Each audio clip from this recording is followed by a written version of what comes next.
The demand for statehood is not something new to us.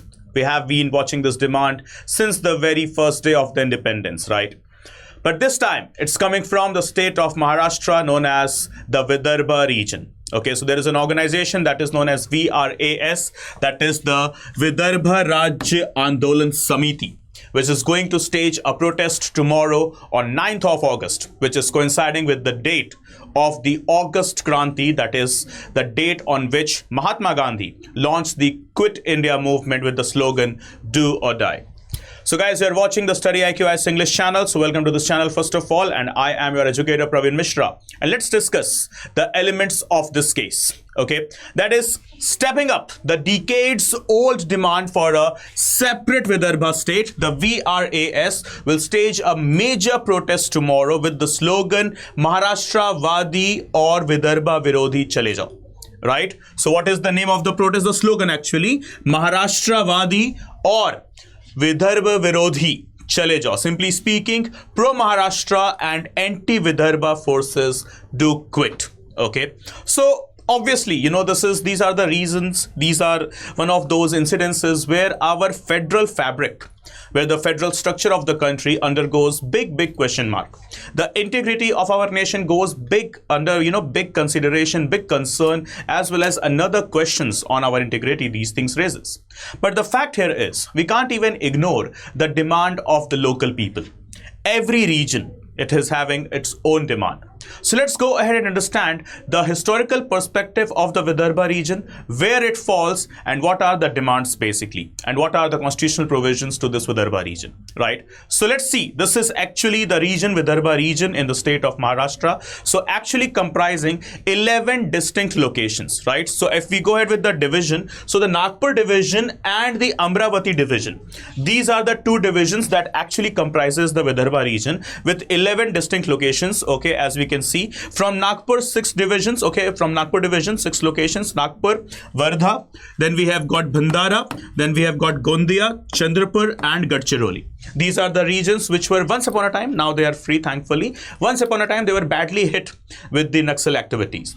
Then we have got the Amravati division, Amravati, Akola, Yavatmal, Bundhala as well as Vashim. Here also once upon a time too much of the agitation was seen, but thanks to the Maharashtra administration as well as the support from the local people, okay, as obviously the central government, they have successfully eliminated all type of extremist forces from there. But the fact here that we need to discuss, though the extremist forces are gone, though the life is now into the normalcy into the region of the Vidarbha as well as the other states of Maharashtra, other regions of Maharashtra and the other states of our country, but still the plight of the local people remains unheard. And here why the VRAS types of organizations, they have come forward to raise the voices of the local people. So let's talk about firstly the constitutional provisions. Do we have any type of a base through which we can demand a separate statehood? Yes. So with it is Article 3. As you can see, the demand for a separate Vidarbha state is anchored under Article 3 of the Indian Constitution. So what it says, it talks about the internal restructuring of our map. Okay, simply speaking, the formation of new states, alteration of the areas, boundaries or names of the existing states. So Parliament, only and only the Union Parliament has this authority. States, they cannot do this. The central government as well as the president or governors of the states, no one. They cannot do this thing on their own. The Parliament of India only is authorized. So Parliament may by law form a new state by separating one state into 2, 3, 4 states. Okay, or simply may create one state by uniting 2, 3, 4, 5 states.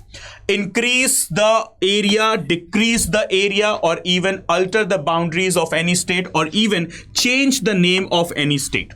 Like for example, Uttaranchal became Uttarakhand. Odisha became Orissa, right? Oh, sorry, Odisha became Odisha, right? So all of these things can be done by the Union Parliament only. We have got Jharkhand, we have got Chhattisgarh, we have got Telangana, we have got Gujarat, we have got Haryana. These were the states which were not present at the time of independence, or even Andhra or Telangana. These are the states that are created only after the independence. Like from Bihar, we have got Jharkhand. From Madhya Pradesh, we have got Chhattisgarh. From Karnataka, we got Andhra. From Andhra, we got Telangana. From Punjab, we got Haryana. From UP, we have got this Uttarakhand. Right? So all of these states are created under which article? Under Article 3 of the Indian Constitution. So remember guys, internal restructuring is possible under Article 3, and who is authorized to do so? It is only and only the Union Parliament.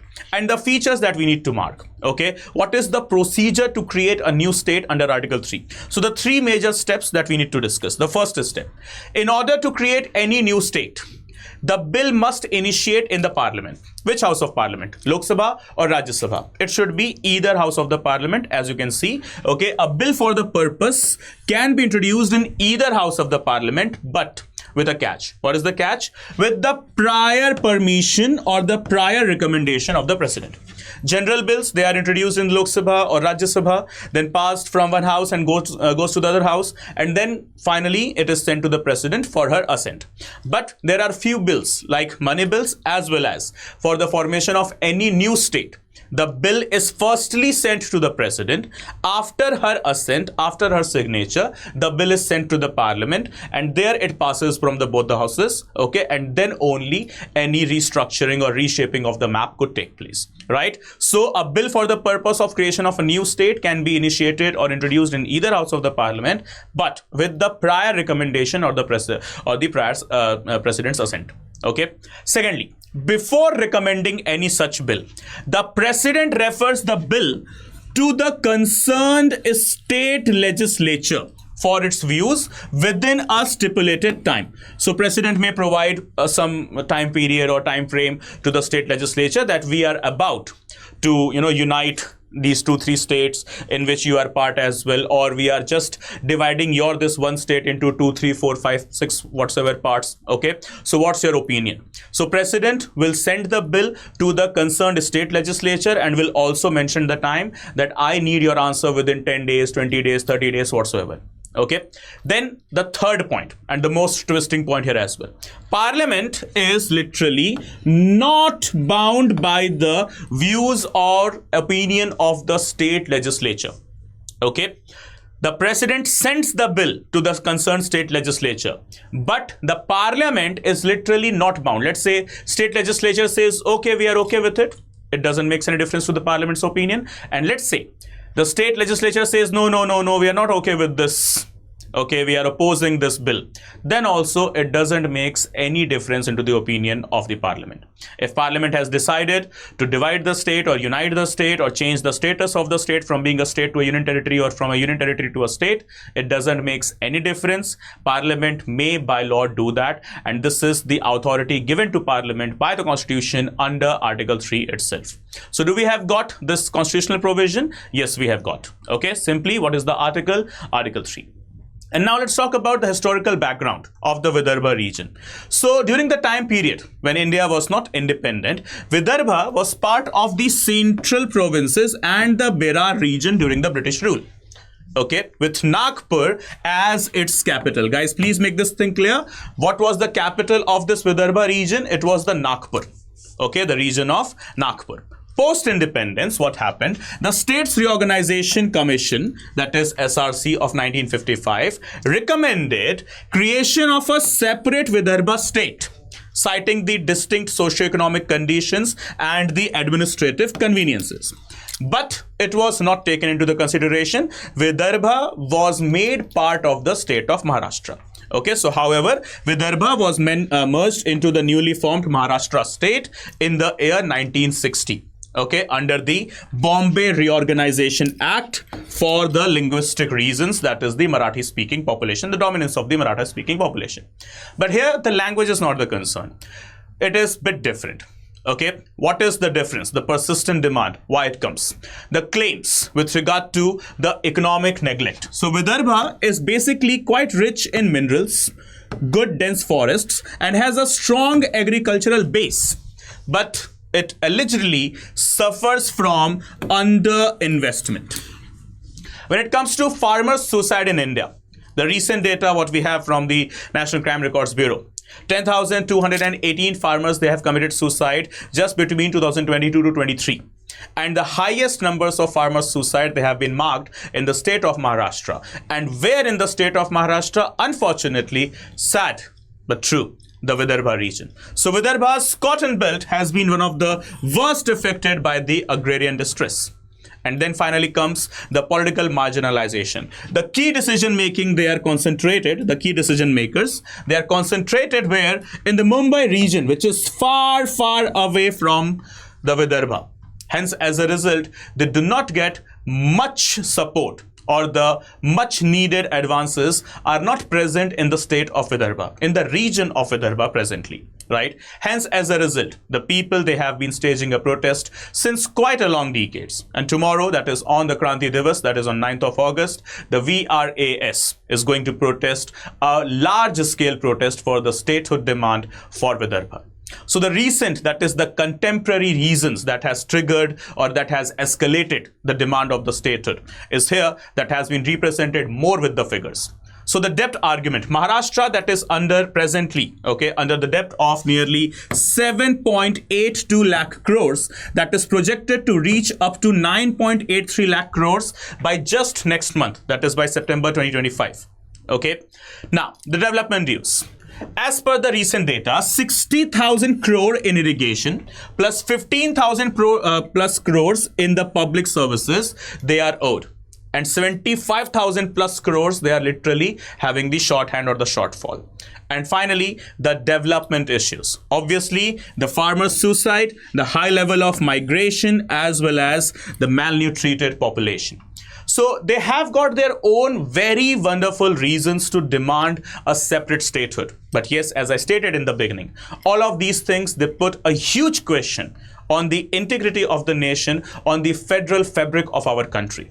I don't know whether you will be agreeing with this thing or not, but whatsoever your opinion is, please do let us know into the comment section, guys. It's very, very important for us to understand the opinion, and as these are the types of the questions that are literally targeted by UPSC, not just your prelims, but also in your interview, as well as in the mains examination for sure. Right? So, but don't worry, all of these topics are being covered on the StudyIQ IAS English channel. And when it comes to prelims to mains to interview, you know it very well, we have got this resolution batch for you commencing from 8th of August. So guys, remember, for such topics and for such in-depth, profound knowledge, what you need is the resolution batch for yourself. When is this batch commencing? So it is commencing from today only, that is from 8th of August. And what you will get once you have enrolled yourself into this batch: 1,000 plus hours of live classes with access to recorded lectures. The class notes of the teacher that he or she is using to teach you, the very same class notes will be given to you in the PDF format. Well, the notes, they're not just sufficient, obviously. So 18 sets, 18 sets of printed books will be given to you at your doorstep, as in they will be couriered to you by us. You don't have to go anywhere to collect them. Apart from that, it also includes your prelims test series, your mains test series, and the interview guidance program. Literally 75 plus tests for your prelims, 15 plus tests for your mains, and multiple mock interviews for your interview. So it is having every single thing. Apart from that, we also have the 1:1 mentorship program in it. A very personal mentor will be assigned to you, with whom you can connect anytime, obviously during the office hours, and let you know and let him or her know your doubts and get your doubts addressed as well as redressed. Right, guys? So remember, the mentorship program, the mains residential program is also included in this resolution batch, as in once you have qualified your prelims. So for your mains examination, wherever you are residing, you will be called to Delhi in our Rajendra Nagar Center. Okay, you will be provided with the accommodation. That is, your accommodation will be totally on us. You don't have to pay a single penny, a single rupee for your accommodation for those 3 months. Okay, so you will be here residing in our accommodation. It will be your personal space, okay, with all the facilities, all the amenities equipped in that one particular space. Okay, and you will be given the offline classes from the very same great educators, from the very same great mentors. What else are you demanding for? And remember, for that mains residential program, neither for your accommodation, neither for your classes, you don't have to pay one single paisa, one single rupee, one single penny, nothing. You just have to pay for your subscription that you are buying today. That is, we have got multiple subscription plans, gold, platinum, and diamond. And the prices, they are commencing with just rupees 9,999. And you will get the maximum possible discount only when you have applied this promo code, that is PRV Life. Okay, so guys, please copy this promo code with you. Just apply this and avail the maximum possible discount. And that's it, guys. Just take the subscription and remove all the odds and obstacles that are coming between you and your success journey. Okay, everyone, thank you so much for joining. And please do not forget to hit the subscribe button of the StudyIQ IAS English channel. As you know, the channel is committed and dedicated with just one agenda. That is what? To provide you the quality and quantity of the content. So guys, hit the subscribe button and never miss an update from the channel. And in case you wish to connect with me, here is the QR code for my Telegram channel that is named as Praveen_StudyIQ. And also connect with me. You can also connect with me on the Instagram account that is Praveen_Mishra_2107. Okay guys, so you can connect wherever you want and let me know whatever your doubts are. But yes, please don't forget to hit the subscribe button and never miss an update from the channel that is StudyIQ IAS English. Okay guys, bye bye. Good day. Take care. Jai Hind, Jai Bharat.